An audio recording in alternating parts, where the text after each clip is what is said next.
by Scooters Coffee. And it is Thanksgiving Eve, and it's also Rivalry Week. And man, are there some rivalries. Joined now by our good friend who is the architect of VolQuest's.com on 3, and of course on the Vol Network, Brent Hubbs. Good morning, sir. How are we? I'm doing outstanding. Obviously an upgrade for Ramon and Will this morning, so glad to be a part of the program with you, Mr. Rhett. And happy Thanksgiving to Will. I'm sure he's out there running around getting all of his last-minute items to fix the devil eggs and the green bean casserole and everything that's on his to-do list. Hope everybody has a great Thanksgiving. Same to you, sir. Appreciate that. There's a little game happening in Knoxville Saturday.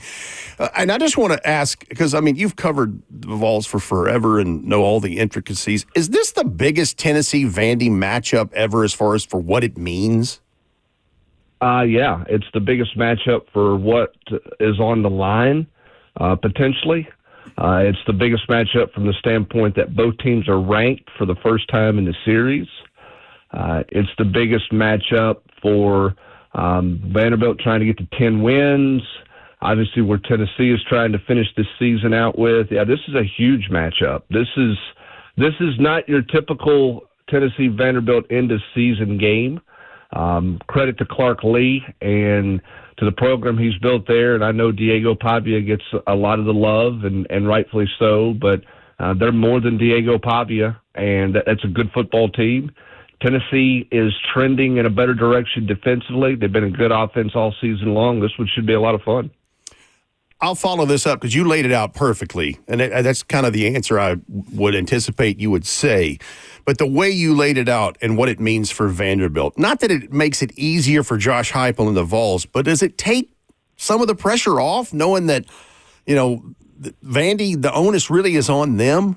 Am I reading that wrong, or is that right? Well, I think on paper you look at that, and yeah, that's what you say. But the guy sitting across from you there who wore the orange jersey will tell you Tennessee's not supposed to lose to Vanderbilt. So there's pressure on Tennessee, and that's the reality of it. So I think both teams have pressure. I don't think this is one of those deals where Tennessee's just footloose and carefree and fancy-free in this type of game at all. But yeah, Vanderbilt by definition has more to play for. They're on the outside looking in for the playoffs. They're trying to get in. But Ramon, you've been part of this. You heard the history lessons from the late Haywood Harris when you got to Tennessee. You've heard the George Cafago stories. You know what Tennessee Vanderbilt means to the Tennessee fan base around the state, in the mid-state, and certainly to the old guard Tennessee fans. No doubt about it. We're joined by Brent Hubbs this morning of VolQuest's on 3.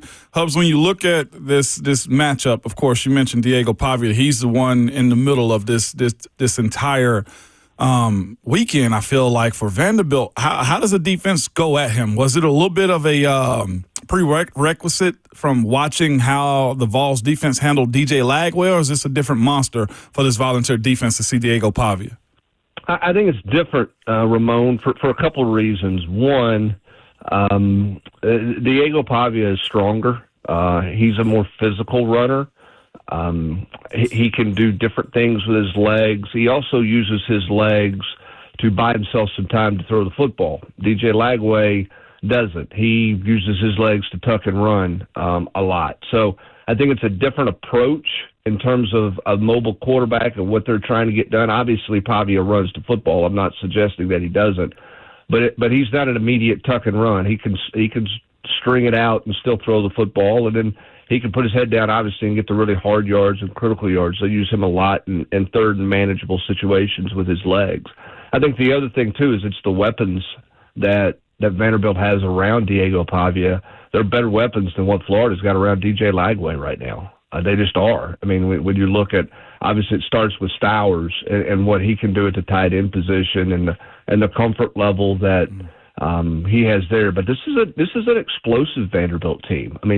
You look at it, they got 6 plays of 35 yards or more going back to the Texas game. So what's that? The last 3 games that they played, I think 4 of those 6 have been touchdowns.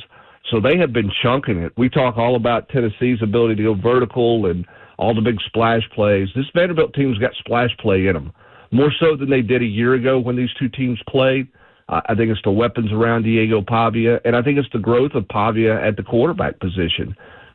Last year, he was a guy running around making some plays, a lot of backyard football, some freelance stuff within the framework of what they were doing.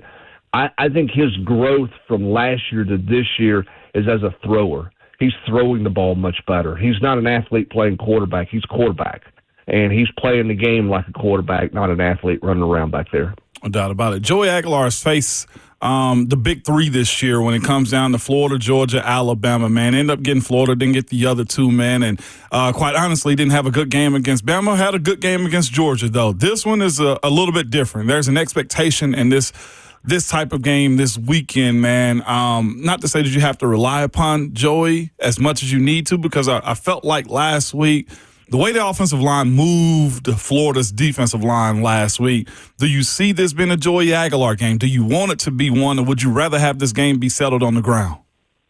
I think it depends on how Vanderbilt plays you defensively. I mean, when you look at what Vanderbilt's done in the previous matchups, the last 4 games on the ground against Vanderbilt, Tennessee's averaged 274 yards on the ground. They've rushed for 1,096 yards in 4 games.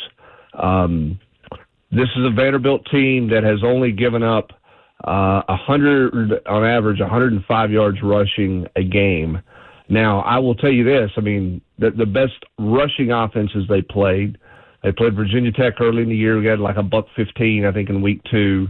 Missouri's the best ground offense they've faced. They gave up 170 to them. They gave up over 200 to Auburn. But a lot of the other teams they played have not been great running teams. And so they haven't even tried to run it a whole lot. I think Tennessee has to have balance in this game. I don't think Tennessee's going to run for 274 against them, okay? Because I think Vanderbilt's grown defensively, and I think the one missing storyline for a lot of people about this game compared to a year ago, Vanderbilt had the open date 2 weeks ago, and I think the open date for them came at a perfect time. They were beat up, they were banged up, they were leaking a little bit on defense. I just think they were wore down. I think they've got their legs, and I think it showed against Kentucky. So Tennessee's going to have to go out and play well. I think you have to have balance, Ramon. Tennessee's, 1-3? I think, maybe 1-4 when Joey Aguilar throws 35 times or more. Yeah. The only game that they won was the Mississippi State game. So to me, Tennessee has got to have some balance in this game. And not like you had in the second half against Florida where you just ran the football. I don't think you're going to be in that kind of game. You're going to have to throw it. But I do think you have to have balance in this game and not put it all on Aguilar's shoulders. You mentioned the weapons that Diego Pavia and Vanderbilt have. Man, Trey Richardson had a heck of a game. 3 touchdowns against Kentucky. Junior Sherrill also went over 100 yards himself. Who do you ask to cover who between Colton Hood and Redmond, Ty Redmond, when you're looking at those 2 wide receivers right there on the outside? Trey Richardson's got speed. Junior Sherrill's got the ability to be savvy as you want him to be outside. What do you think Tim Banks' plan is against those guys? I don't know that Tim Banks is going to flip corners. I think he may just line up and play with his corners. It's a situation where Colton Hood's been really good all year long. Ty Redmond has gotten better the last 3 weeks.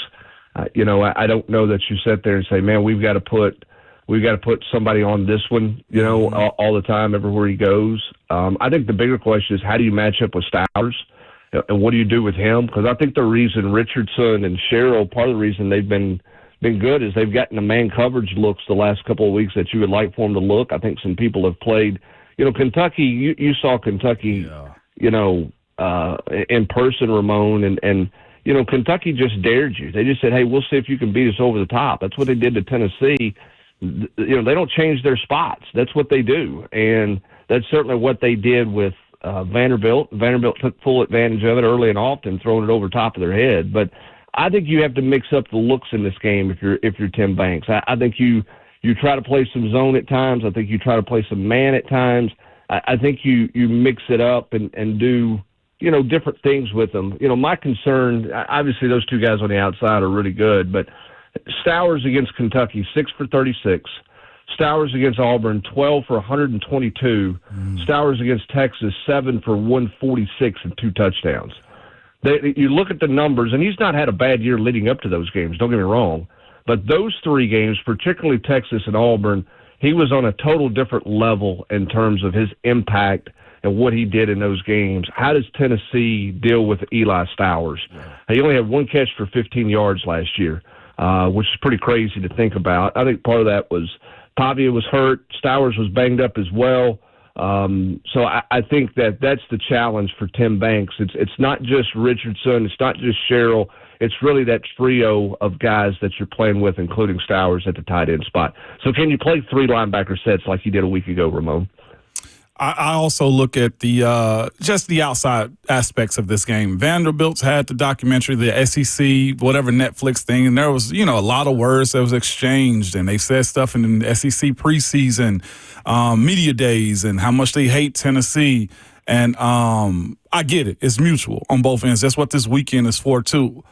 What has to be the messaging for Coach Heupel and his staff, and also the players going into this one? Because Diego Pavia has this hate effect. I feel like when you're playing against him, guys want to hit him and do a little extra. I think Texas ended up getting a personal foul on the sideline. I think Diego Pavia pulled that guy down and drew that flag. But that plays a component in these matchups, too. Composure, emotions. I feel like it was the same conversation when you looked at what Florida was in Gainesville last weekend for the Vols. How does Coach Heupel and his staff control the players and not be stupid in this weekend? Well, I mean, I think, you have conversations that you're putting the ball down and you're going to play in the game. And when the ball gets snapped, everything that was said in the offseason goes out the window. Now, let's be real honest. If we don't think that's been brought up this week in the complex in Knoxville, then you're kidding yourself, right? It's certainly out there. This team didn't need to be reminded of it. They're fully aware of it. But I think once you start playing, you start playing. I do think the emotions of this game are really a fascinating storyline. It's senior day. How quickly do the seniors on Tennessee's team get their mind reset after running through the tee by themselves, seeing their mom and dad, having their photos made, and all those things that are very different where you make that long run by yourself. And I can only imagine what goes through your head from the moment your feet hit the checkerboard to hits the sideline and you see your parents and your family members over there. You get to soak that moment in, or you're trying to, but the moment you hug your loved one goodbye to go back into the tunnel, man, there's got to be a hard reset immediately. And I think that's the first emotional challenge. And then I think the other emotional challenge is really on both sides. Like, Joey Aguilar can't try to do too much. Tennessee and Josh Heupel don't need to call too much. Don't be greedy here. Mm-hmm. Go play the game. You're hoping that maybe there is some emotion out of Diego Pavia that could adversely affect it. He seems to play well when he's got emotion.